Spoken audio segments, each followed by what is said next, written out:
Requirements 2026, kumpletong gabay para sa mga OFW na magbabakasyon at babalik sa trabaho abroad. Siguraduhing tapusin ang video, dahil may mga mahalagang update ngayon. At paalala na siguradong makakatulong sa inyo. Kamusta mga kabayan, welcome back sa ating channel.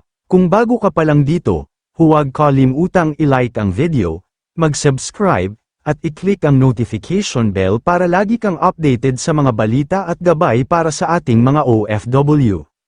Sa video natin ngayon, pag-uusapan natin ang latest OFW travel requirements ngayong 2026, kung ikaw ay nasa Oman, Saudi Arabia, UAE, Kuwait, Qatar, Bahrain, o iba pang bansa at nagpaplanong magbakasyon sa Pilipinas, siguradong makakatulong ang video na ito. Mahalagang tandaan na maaaring magbago ang requirements depende sa airline, bansang pinanggagalingan, at mga patakaran ng gobyerno, kaya bago bumiyahe, siguraduhing i-check din ang pinakahuling updates mula sa airline at sa Department of Migrant Workers. Simulan na natin. 1. Passport. Ang unang requirement ay ang iyong passport. Siguraduhing valid ito nang hindi bababa sa 6 na buwan mula sa petsa ng iyong biyahe. Kapag malapit nang mag-expire ang passport, maaaring hindi ka papayagang bumiyahe. Laging tingnan ang expiration date bago bumili ng ticket. 2. E-travel registration. Isa ito sa pinakamahalagang requirement. Kapag gagawa ng e-travel, dapat alam mo ito. Kapag pauwi, e-travel arrival, at kung pabalik naman abroad, e-travel departure.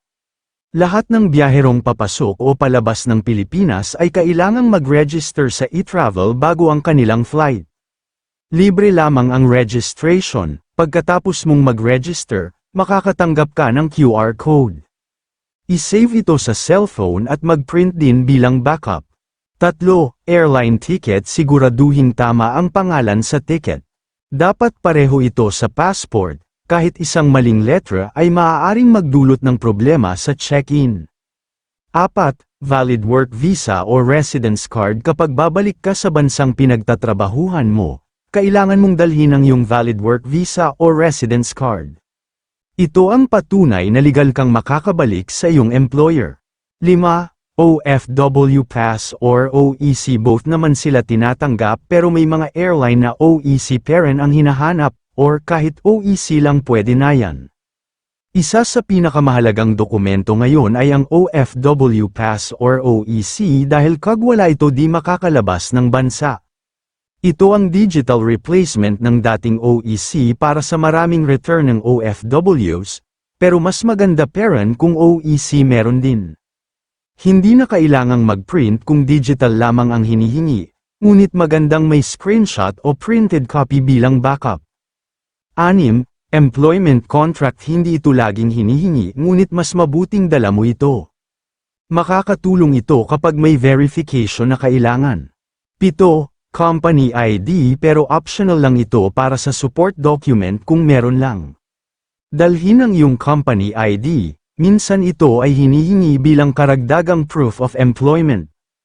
8. Residence card. Kung may residence card ang bansang iyong pinagtatrabahuhan tulad ng Oman ID, Emirates ID, ikama kung sa Saudi, Civil ID, o iba pa, siguraduhing dala ito, dahil ito na ang magsisilbing visa permit mo.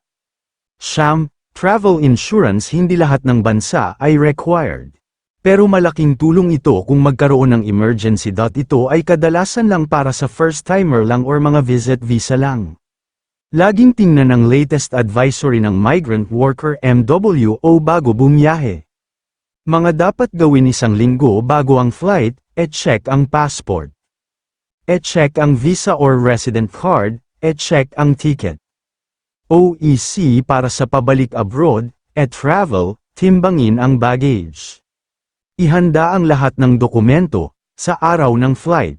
Pumunta sa airport ng mas maaga. Para sa international flights, magandang dumating ng hindi bababa sa 3 oras bago ang alis. Ihanda agad ang passport, ticket, resident card at e-travel QR code. Sa immigration, kung kumpleto ang dokumento mo, mabilis lang ang proseso. Mga dapat tandaan sa baggage: huwag magdala ng ipinagbabawal na items. Sundin ang limitasyon ng power bank, siguraduhin walang matutulis na bagay sa hand carry. Lagyan ng pangalan ang lahat ng luggage, pagdating sa Pilipinas. Dumaan sa immigration, kunin ang baggage, kung may customs declaration, sagutan ito ng tama. Pagbalik sa trabaho abroad, ihanda muli ang 1. Passport. 2. OFW Pass or OEC. Kapag OEC, magdala ng 4 copies. Bakit madami? Kasi ang isa sa check-in area, ang isa sa immigration, at ang isa para sa pagkuha ng terminal fee refund. Yung isa para sa iyo in case magusot or masira. 3. E-travel QR code departure, at dapat naka-indicate na dyan ang OEC number sa e-travel sa ibaba. 4. Work visa or residence card. 5. Airline ticket. Mga karaniwang pagkakamali ng OFWs. 1. Expired ang passport. 2. Maling impormasyon sa e-travel. 3. Hindi tugma ang pangalan sa ticket. 4. Hindi na-check ang visa expiration. 5. Kulang ang requirements. Mga 6 tips para walang aberya sa biyahe. 1. Gumawa ng printed copies. 2. Mag-save ng digital copies sa cellphone. 3. I-save sa gallery storage ang lahat ng dokumento. 4. Dumating ng maaga sa airport. 3 to 4 hours dapat nasa airport na. 5. Basahin ang baggage rules ng airline. 6. Huwag maghintay sa huling araw bago mag-register sa e-travel, dahil may 72 hours naman ito. Mga kabayan, sana ay nakatulong ang ating video tungkol sa latest OFW requirements ngayong 2026. Kung kumpleto ang iyong requirements, mas magiging maayos at stress-free ang iyong biyahe. Kung may tanong ka tungkol sa requirements mula sa Oman, Saudi Arabia, UAE, Qatar, Kuwait, Bahrain, Japan, Europe, Canada, o iba pang bansa, comment lamang sa ibaba at gagawa natin ng hiwalay na update. Maraming salamat sa inyong panonood. Huwag kalimutang i-like ang video, mag-subscribe sa ating channel, at i-share ito sa inyong kapwa OFWs para updated din sila. Ingat sa biyahe, kabayan, at magkita-kita tayo sa susunod nating video. God bless sa inyong lahat.